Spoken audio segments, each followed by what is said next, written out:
ইস, আজকে অফিস থেকে বেরোতে অনেকটা দেরি হয়ে গেল। চারিদিকটা কেমন খাঁ খাঁ করছে। হ্যাঁ,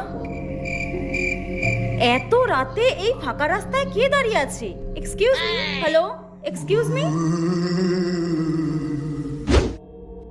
হ্যাঁ, আরে সুমি, তুই তুই এখানে কি করছিস? তোর সাথেই দেখা করতে এসেছি।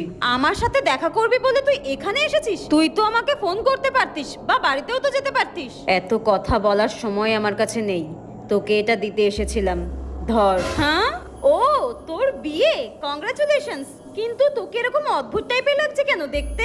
এখন আমার অনেক তাড়া, আমি গেলাম রে। আরে শোন, আমার কথাটা শুনে যা। এ কি, সুমির বোন কেন ফোন করছে? দেখি তো। হ্যালো টেপি দিদি, সুমি দিদি আর নেই গো, তোমার বাড়ি যাওয়ার পথে অ্যাক্সিডেন্ট হয়েছে।